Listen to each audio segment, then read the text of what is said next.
Hey guys, I'm just here with Chris from Your Commercial, who is going to be the asset manager on our childcare and swim school. Thanks for jumping in with me, Chris. Thank you, and welcome. Welcome to this great centre. Chris has spent a lifetime doing commercial property, so knows the landscape very well. And the reason I've chosen Chris and his company to manage the asset is that they're a very boutique, specialised firm that only deals with commercial assets, real estate.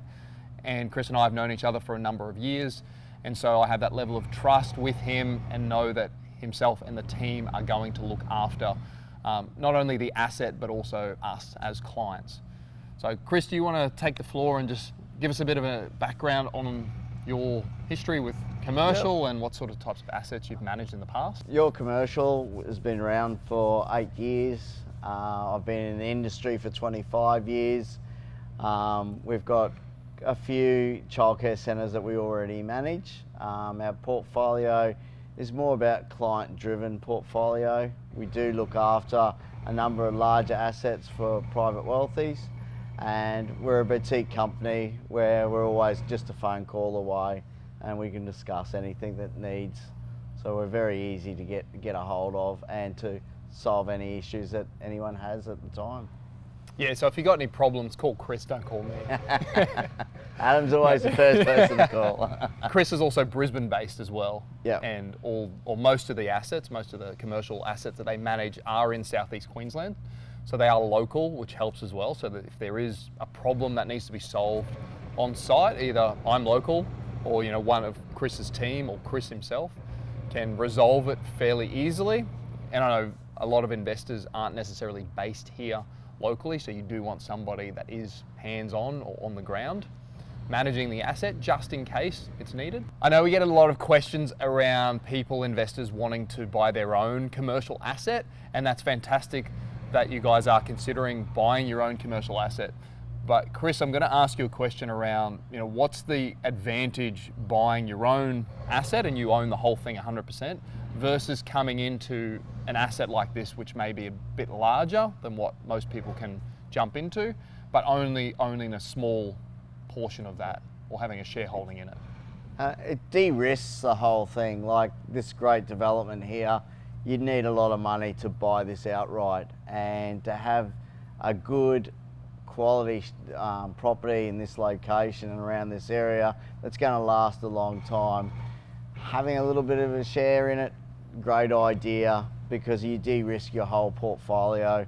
At least there's other people involved in it, but with an asset like this, it will cruise along very nicely for you. Just give us some risks with other properties that you've seen over the years. So what are some of the pitfalls of somebody who's bought a commercial property and then not realised it until after the fact? Like, what are the potential risks in commercial? At the moment, we're getting a few people who have bought investments that have paid way too much.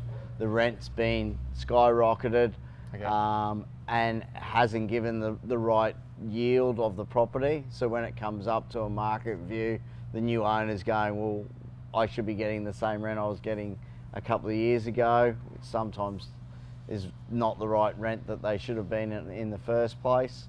And the other thing is maintenance.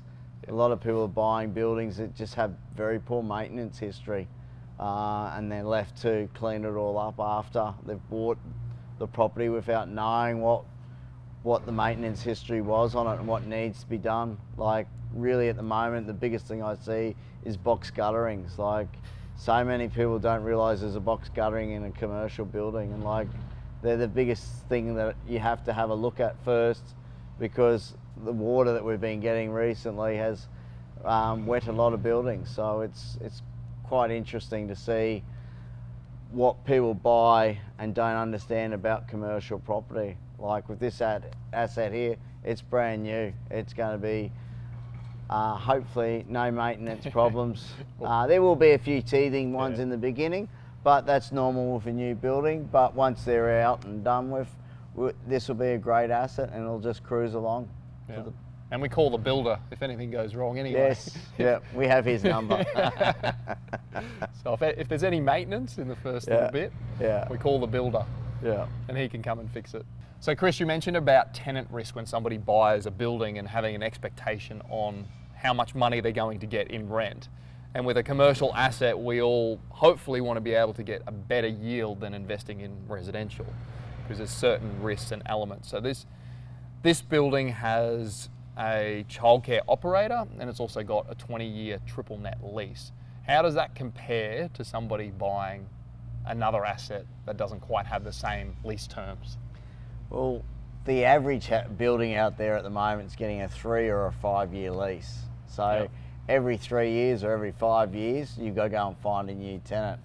And as I say to my investors, if we're buying a building that's vacant, there's at least a year's of income that you're going to lose by incentives, by time we're waiting for the tenant to come along, paying agents fees, making good the building so the tenant can occupy. So really having such a long-term lease here just is amazing. It's a great insight and great long-term jeopardy for you. Yeah, so the risk that the tenant's not going to pay is quite low in comparison, and it's also not going to have periods of vacancy. Yeah, well, they'll structure it so that they've got a long-term tenant. Like, the area around this area is just growing. I've seen new estate coming up down the road here, so there's so many new people coming in the area. Childcare's needed in areas like this, so you would believe that this asset will go very well. If not, there's other operators that would jump in next day and take it over. So really, it's when you see the building and you look at the photos of this asset, it's a great building, it's a great asset, and it's got lots of natural light, big play areas for the kids, good car parking outside. It's safe, it's good. This will be a lovely asset for us to manage. Thanks so much, Chris, for your insight into the commercial market, and thank you for managing this asset. Thank you, on Adam. behalf of myself and the other investors.